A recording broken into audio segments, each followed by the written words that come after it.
Nakakaya naman kay Balaya. Baka naman ikaw talaga may kasalanan, ha, Alex?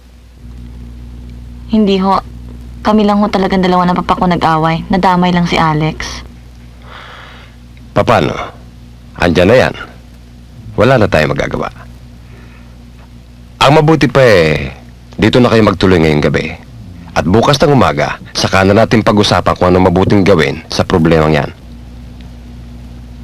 Pero pasensya na muna kayo, kasi yung kabilang kwarto, ginawa ko ng bodega. Kaya pansamantala, doon muna kayo sa kwarto ng mga bata. Okay lang ho yun, tita.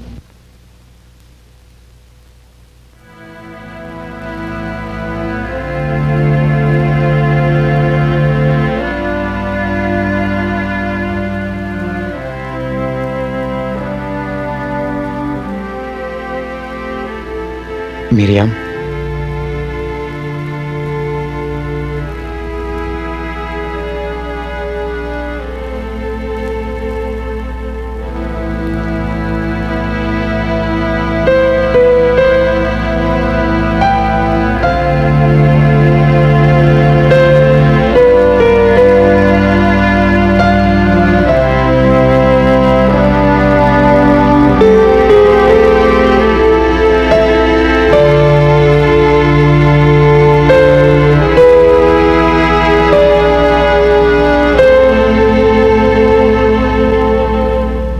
At this point, ang feeling ko, kahit anong klaseng trabaho, tatanggapin ko na.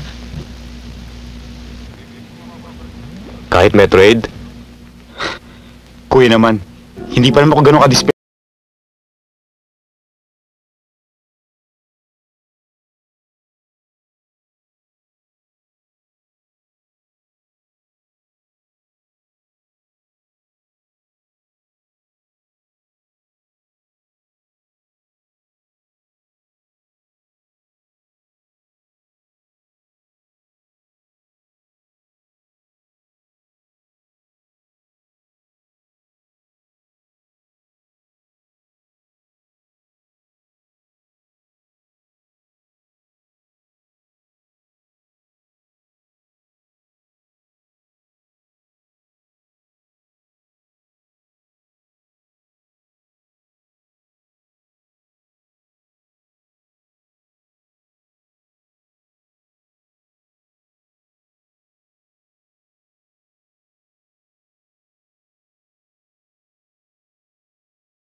Ito, 950. Mura, no? Kaibigan ko kasi ang anak na may-ari nito eh. Nung una, ginagawa lang namin padto ng barkada. Hanggang sa isa-isa sila nag-asawa. Kung gusto mo, kakausapin ko at sasabihin ko sa kanila na huwag nang taasan yung rent. Kung lilipat ka rito. Talaga? Pwede ba yon? Pwede yun. Pabor lang sa akin yun eh. Pinasok ko rin kasi sa trabaho yung kaibigan ko. Sige ba?